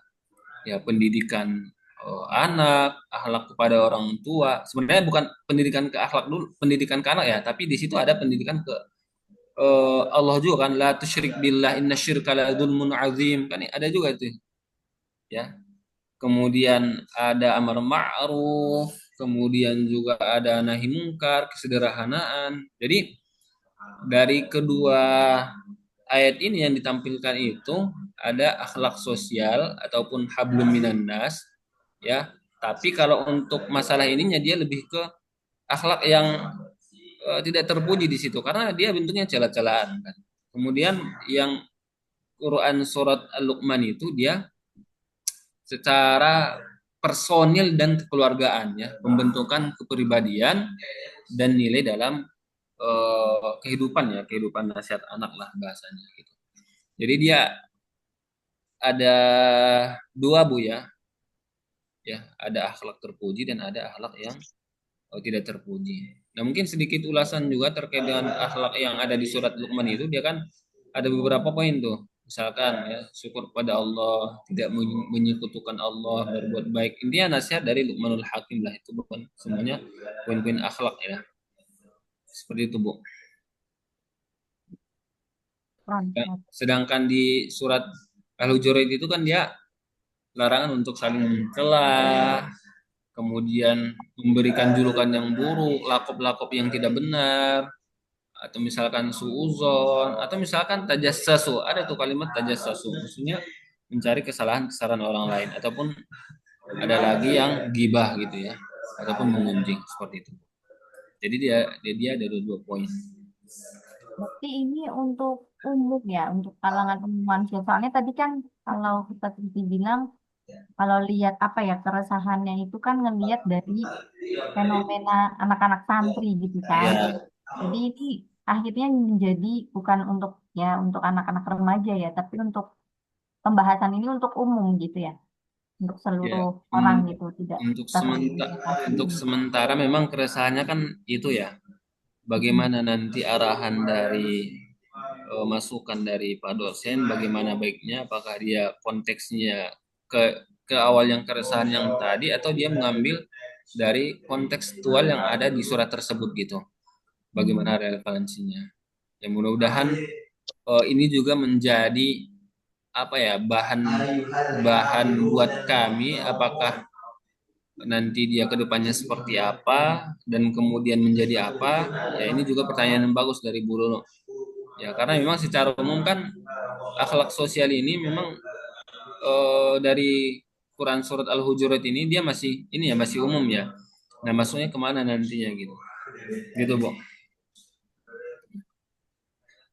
Baik, baik Ustaz. Sekarang Semoga sudah menunjukkan pukul. Oh ya, Pak Sepri.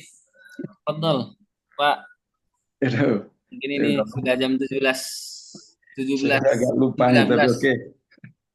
Masih ada waktu ya. Berikan waktu ya sekitar 10 menit lagi lah Pak, supaya nanti Pak dosen bisa Ya. mengutarakan. Saya mau tanya ke Ustaz Rusdi, apa corak dari tafsir At-Thalabi ya, tafsir At-Thalabi ya.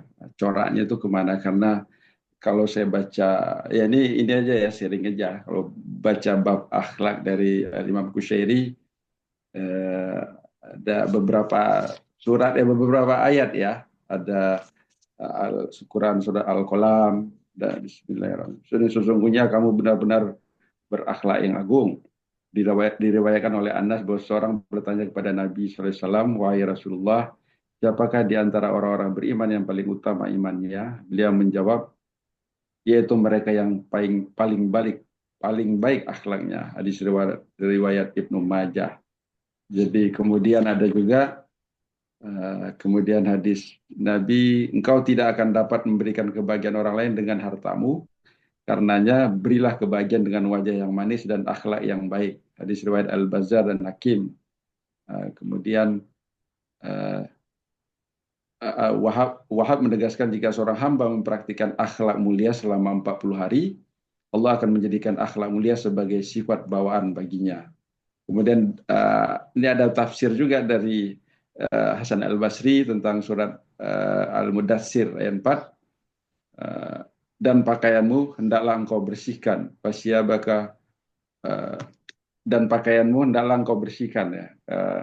Hasan Al-Basri menjelaskan bahwa ayat ini tidak berarti dan akhlakmu itu hendaklah perindahlah gitu. Jadi banyak tafsir. Jadi ada panggung depan, panggung belakang. Tadi saya nyambung ke Ustaz Bima lah. Artinya ada lahir tafsir lahir dan tafsir batin lagi itu kira-kira. Kalau eh, apa?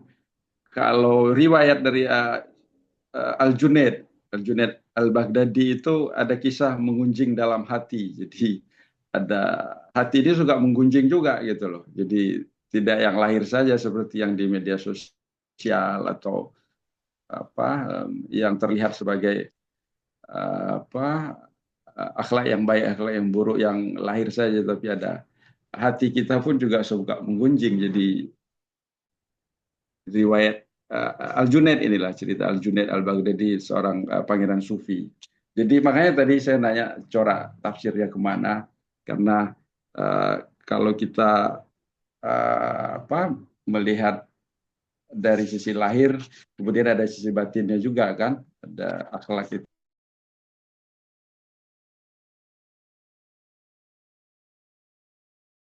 Ini dari kitabnya surat Quran surat Luqman 20.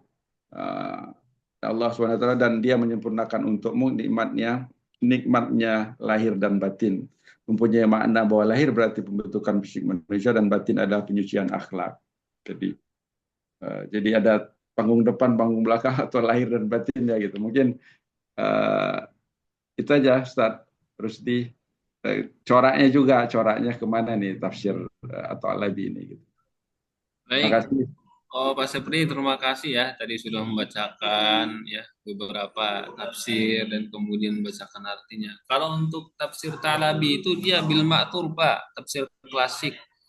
Ya, dia mengandalkan riwayat ya dari Rasulullah, para sahabat, tabi'in ya sebagai sumber utama penafsirannya. Kalau misalkan untuk tafsir Misbah itu kan dia birroi ya birroi. Jadi memang makanya tadi komparatif ya. Jadi mukoron kalau bahasa yang kita sering bahas di metodologi penelitian tafsir itu membandingkan gitu ya. Makanya ini kan masih umum ya. Ya bagaimana nanti masukannya dan kemudian ini bisa menghasilkan sebuah karya ya, mohon bimbingannya mungkin Pak Sepri yang sering ke perpustakaan masukannya ya. Tiba-tiba ketika ditanya Pak Sepri posisi ya, tiba-tiba di perpustakaan PTIK. Nah itu kan menjadi apa ya, nanti masukan juga buat kami nih supaya sering-sering juga nanggi perpustakaan yang muda-muda ini gitu. Ya secara umum Pak itu tadi ya untuk tafsir Ta'labi itu dia menggunakan tafsir bil ma'thur atau yang biasa dikenal dengan tafsir riwayah. Nah, ya. Kemudian untuk Misbah ya dia birroi. Ya, seperti itu Pak ininya. Ya memang kalau kita lihat tafsir Ta'labi ini ya tadi sebagaimana yang saya sampaikan dia banyak memang mengandung banyak kisah dan unsur Israiliyatnya gitu, cerita-cerita gitu. Yang mana kisah-kisah Israiliyat ini memang agak sedikit dari mufassir itu tidak menerima gitu, tidak mencantumkan gitu. Mungkin ada, tapi hanya sebagian gitu, tidak sampai sedetail gitu. Jadi kemudian juga apa ya? Riwayat-riwayatnya itu tidak dipastikan kebenaran secara ilmiah gitu. Riwayat-riwayat dari yang dimasukkan oleh beliau itu di tafsirnya itu. Makanya kan dengan seiring perkembangannya zaman lahirlah mufasir-mufasir yang kontemporer sehingga yang ada bukan kesalahan ya, mungkin kekurangan-kekurangan dari mufasir kita yang dulu as-sabiqunal awwalun bisa dilengkapi oleh orang-orang yang kita sekarang gitu. Ya, ketika misalkan kita belajar tafsir sejarah pemikiran tafsir Indonesia yang dinaungi oleh Pak Doktor Tamam gitu ya, sering menyampaikan kalau misalkan kita hanya mengkritik tafsir-tafsir yang dulu pasti banyak celahnya. Makanya tujuan kita sekarang adalah menutupi ataupun melengkapi tafsir-tafsir yang dulu itu gitu ya, sehingga tidak terlihat ya kekurangan-kekurangan tafsir tersebut, yang ada adalah kelebihan-kelebihan karena kita menutupi tafsir celah dari tafsir tersebut. Gitu Pak Sepri ya. Ya, Insyaallah. terima kasih. Makasih Pak Sepri. Terima kasih, Ustaz. Mungkin untuk efisiensi waktu ya, efisiensi waktu karena waktu sudah menunjukkan 17.26 ya. Mungkin kami sangat butuh arahannya, kemudian komentarnya, tentu komentar yang bisa membuat kita lebih baik lagi. Kepada Pak dosen Zakaria Husin Lubis kami persilahkan. Oke. Eh, nggak ada tadi di share punya kalian ya? Yang ini, yang presentasi ke grup. Ya, belum, Pak. Saya Oh, berarti tunggu-tunggu tadi. yang sesuai yang lama ya, yang UTS berarti kan? Tidak ada perubahan ya? Oke. Saya download yang UTS ini. Yang pertama, Rusdi Harahap. Apa judulnya ini? Studi komparasi ayat akhlak tafsir At-Sa'labi sama Al-Misbah. Komentar saya di sini abstrak apa nih? Tambahkan perdebatan. Nah, ini. Jadi tinggal tambahkan perdebatan saja. Kalau komparasi ini lebih gampangnya Anda kumpulkan orang-orang yang sepemikiran dengan apa tadi tafsir Sa'labi. Anda kumpulkan orang-orang sepemikiran dengan Quraisy Shihab. Kumpulkan orang-orang yang berseberangan pemikiran dengan Quraisy Shihab dengan Sa'labi. Jadi itu jadi perdebatan akademiknya. Kalau seandainya tidak ada ini, dia tidak ada research gap-nya. Apa research gap itu ya? Kesenjangan penelitian. Istilahnya debat akademik. Jadi Anda harus berusaha memberikan adanya gap jurang atau pemisah research gap, memberi kesenjangan penelitian. Gunanya ini kan supaya mengundang reaksi, ya, respon oleh generasi-generasi yang akan datang ya, yang ingin meneliti tesis Anda ini. Jadi harus dikasih celah ya, perdebatan akademik. Kenapa ini menjadi apa? Menjadi masalah? Kenapa ini harus diangkat dan harus dimunculkan perdebatan? Itu udah abstrak, tinggal itu aja.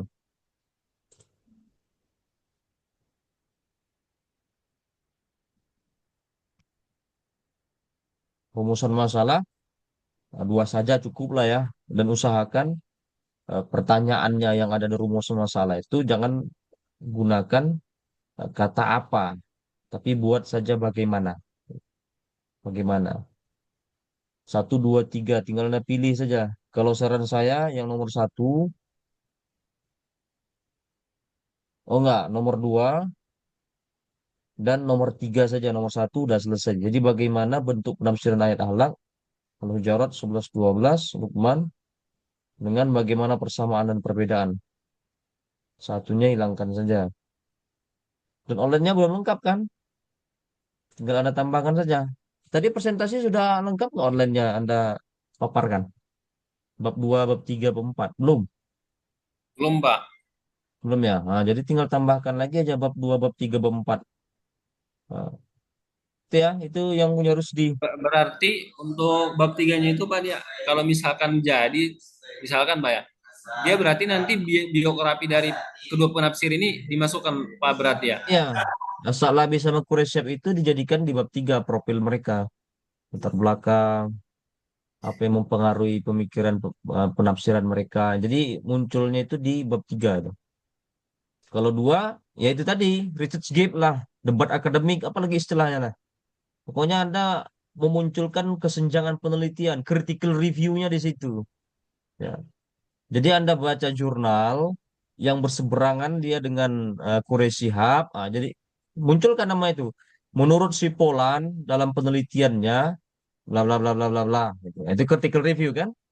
Menurut si Polan tentang As-Sa'labi, bla bla bla bla bla. Tapi agak berseberangan. Jadi di bab 2 itu situ apa namanya bicara tentang konsep, definisi, teori, perdebatan di situ lah.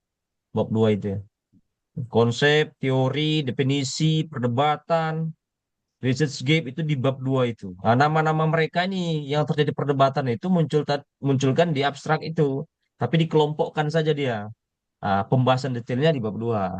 Gitu saja, gampang kan? Udah, penyanda itu aja. Cukup lah kan? Penyanda itu aja. Nah, berarti Rusdi, tadi terkait dengan perumusan masalah diambil dari poin nomor 2 dan 3 Pak ya berarti ya. dua tiga saja ya. Berarti Jadikan kalimat apa itu berubah jadi kalimat apa bagaimana ya. dirubah kalimat apa dirubah Iya. menjadi bagaimana ya? Oke, siap. Ada catatannya nanti saya share. Ada Siap. catatannya nanti tinggal lihat aja. Kemudian selanjutnya punya siapa ini? Oh dia PDF ya. PDF. Kayak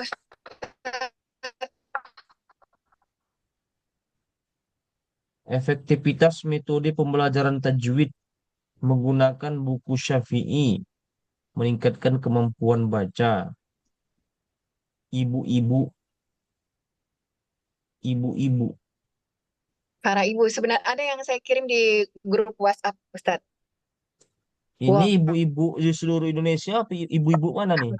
ada di saya sudah berikan nama lembaganya di grup, Ustadz. Afwan, maaf. Di Oh, di grup grup. ada saya Barusan kirim. Anda Iya, kirim apa sudah lama? iya lupa kalau ujiannya itu yang tadi Ustadz memang tidak lengkap dia judulnya. Hmm. Enggak, yang Anda kirim ibu lembaganya ini barusan. Eh, Oh, sudah ini yang dari tanggal barusan Anda 7 kirim Mei. ya? Iya, yang Ya, saya ini perbaiki. mana lembaganya apa? Apa nama Darul Ilmil institusinya Karimi. apa? Darul Ilmi Majelis Ilmil Taklim. Karimi. Apa? Darul Ilmil Karimi. Darul. Ilmil Karimi. Itu di mana? Di Makassar. Di Makassar, ya. Sudah berapa tahun berdiri itu? Kurang lebih setahun, Ustadz. Setahun. Hmm.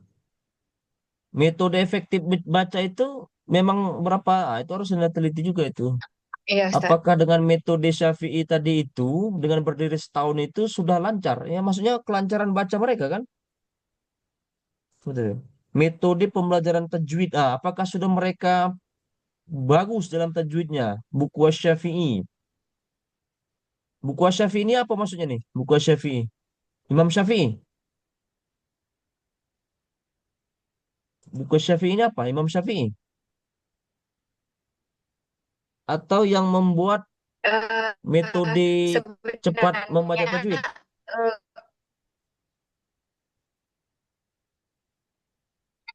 Putus. ya, eh, eh, bukan Ustadz nama bukunya, buku panduan tajwid. Oh, Syafi'i ini nama bukunya. Bukan, Pengarangnya? namanya saja buku paket, buku panduan. Pengarangnya Syafi'i. Halo, maaf Ustadz, jaringan saya mungkin kurang bagus. Yang merumuskan metode tajwid ini Iya Ustadz. Syafi'i itu. Namanya Syafi'i ini.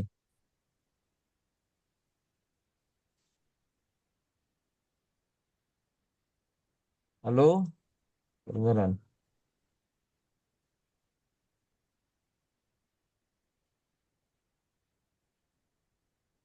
Mana? Terlempar ya?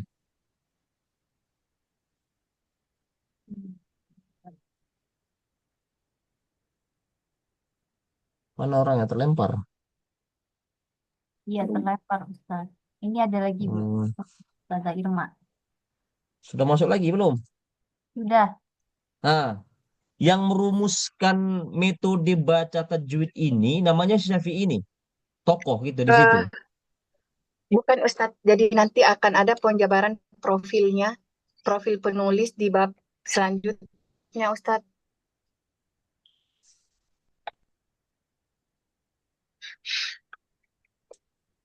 Halo? Halo. Ya Ustadz, jadi akan ada penjabaran profil penulis di eh, di outline itu Ustadz. Coba Abu Ya'la ceritakan Kurnaini. sedikit saja tentang metode Syafi'i ini dalam tajwid. Oh iya Ustadz. Siapa ini orang?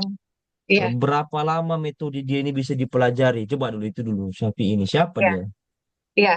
Jadi metode buku Asy-Syafi'i ini karya Al Ustadz Abu Ya'la Kurnaidi LC.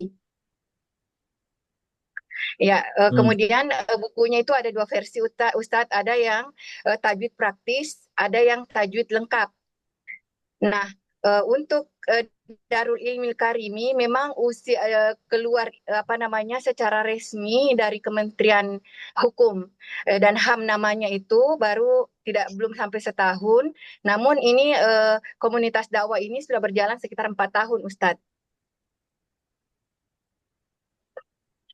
Nah, kemudian metode di dalamnya dipaparkan dahulu, mulai teori awal, mulai mahorijul huruf, kemudian sifat, lalu di setiap teori ada latihan huruf, penyebutan huruf.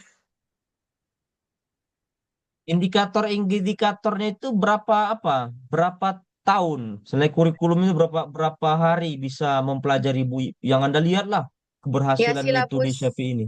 baik Ustadz, silabus kami itu 6 bulan. Biasanya 6 sudah bulan. banyak, iya, sudah banyak Hmm. perubahan. Ya 6 bulan. Berdiri baru 1 tahun. Sebenarnya namanya baru disahkan di kementerian itu 1 tahun, tapi perjalanan halakohnya ini sudah 4 tahun. Oh, halakonya 4 tahun. Ya, Berarti 1 tahun ada 2 alumni lah ya kan? 6 bulan kan iya, 2 metodenya kan? angkatan. Iya. 1 tahun itu berapa yang sudah berhasil? Eh, Angkatannya ibu-ibu yang bisa membaca bagus ya, tajwidnya. jadi dalam pesertanya itu sudah 600 orang, Ustadz. Yang masuk untuk kategori yang sudah bacanya sudah bagus sekitar 200 orang. Nah, nanti Anda buat itu apanya item-item apa ukuran mereka itu bisa membaca tajwid itu loh maksudnya. Nah, Baik, jadikan Ustadz. mereka itu sampel misalnya. Dari sekian 4 tahun itu udah 600 orang ya. Ya, jadi kalau 600, Ustadz. misalnya 600 kan. Iya, Nah, kalau misalnya 15-20% berapa itu? 200, 600, 15% aja lah. Berapa itu? 15%, 90, 90. Nah, jadikanlah 90 itu menjadi apa? Ada tes. Oke, baik, Ustadz. Nah, baru ketahuan ternyata metode Syafi'i ini betul-betul ada efektivitasnya kan, ada pengaruhnya terhadap ibu-ibu di situ. Itu Ya, ya. Ustadz. Nah, kemudian Ya, ibu-ibu ini beda-beda itu usianya. Ada ibu-ibu kawin muda, ada ibu-ibu ya, kawin tua. Itu kan beda-beda pemikirannya itu. Jadi harus dikelompokkan juga. Yang usia 18 tahun nikah apakah dibilang ibu-ibu juga? Yang 30 tahun menikah apa bilang ibu-ibu itu kan harus dibatasi itu karena kemampuan baca, kemampuan pikir orang ini beda-beda ya kan? ya. Atau di situ Pembatas kira-kira berapa tahun ya dari 600 orang itu berapa berapa apa namanya? average-nya, Berapa Ustadz. orang yang menjadi ikut majelis di situ? Usia berapa Interval kira-kira rata-rata ya? interval interval usia 30 sampai 73 tahun. Nah, itu harus Anda sebut nanti di dalam apa itu? Baik, Dalam Ustadz. tesis itu ya. Usia. Terus tafsirnya di mana tuh? Nah, itu dia tadi saran daripada Ustadz dan Ustazah yang di kelas ini. Ustadz, mungkin nanti saya padukan dengan bukan cuma kemampuan baca, tapi menjaga makna. Menjaga makna. Jadi, apa namanya tadi itu? Menjaga makna ayat-ayat Al-Quran dengan pembelajaran tajwid. Jadi, sinkronisasi tentang pembelajaran tajwid terhadap penjagaan makna ayat-ayat Al-Quran ditinjau dari eh, apa tadi ini yang ilmu suara itulah Ustadz. Lupa lagi saya namanya. Judul saya tadi. Jadi Karena ada proposalnya penampil kan judul. belum lengkap banget ini proposalnya kan. Ya Ustadz, Nah, betul. oke, yang terakhir catatan saya di proposal Anda ini. Nah, apa yang jadi perdebatan di situ? Nah, itu dia yang paling utama Hmm, itu. Apa yang jadi debat di situ? iya. Di abstraknya nggak kelihatan, Sir. Apa yang menjadi orang berdebat dalam penelitian ini apa itu? Hmm. Nah, apa? Jadi ini Ustadz, kira-kira bagaimana ya nanti kalau misalnya yang saya angkat di situ kan biasanya ibu-ibu itu suka bosan dalam belajar. Namun metode yang di Darul Ilmi Karim diterapkan itu, jadi metode Syafi'i itu hanya sebagai buku panduan, tapi dari segi praktek itu dikombin dengan beberapa kreativitas guru. Misalnya diadakan di mana yang mendukung biasanya ibu-ibu betah belajarnya.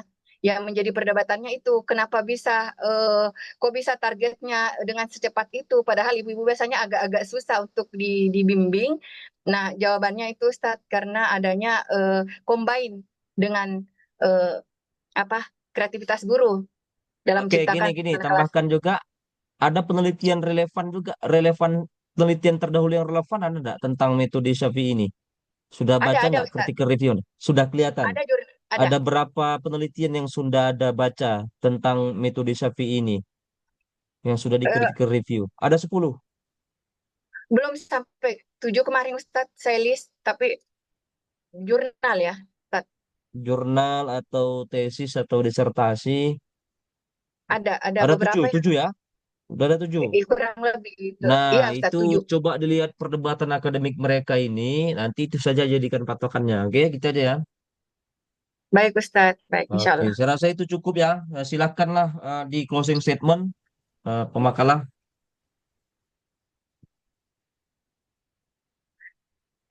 Silakan Ayo mungkin silakan. Ustadz Rusdi. Tafadholi. Tafadhol.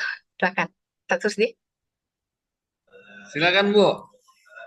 Baik, Alhamdulillahirabbil alamin. Terima kasih yang sebesar-besarnya kepada Bapak dosen atas segala sarannya. Mudah-mudahan menjadi pahala di sisi di sisi Bapak dosen kita karena ini berkaitan dengan tugas akhir kita. Kemudian terima kasih juga kepada teman-teman atas segala atensi dan saran serta masukan yang sangat membangun bagi saya dengan Ustadz Rusdi. Akhirul kalam, kita tutup dengan baca doa kafaratul majelis. Sebelumnya didahului oleh alhamdulillahirabbil alamin. Subhanakallahumma wa bihamdik nasyhadu an la ilaha illa anta nastaghfiruka wa natubu ilaik. Ya, saya kembalikan kepada dosen, Pak dosen. Oke, terima kasih ya. Tolong di screenshot ketua kelas saya live. Halo Pak, boleh bertanya sedikit Pak? Di japri saja Pak ya. Nanti pertanyaannya Pak ya. Oke. Oke. Yang Bapak kirim tadi di grup soal ujian Di grup kemarin. saja nanti Pak ya. Udah mau Baik, maghrib baik. soalnya Pak. Oke, terima Baik. kasih. Assalamualaikum warahmatullahi wabarakatuh. Waalaikumsalam. Assalamualaikum warahmatullahi wabarakatuh.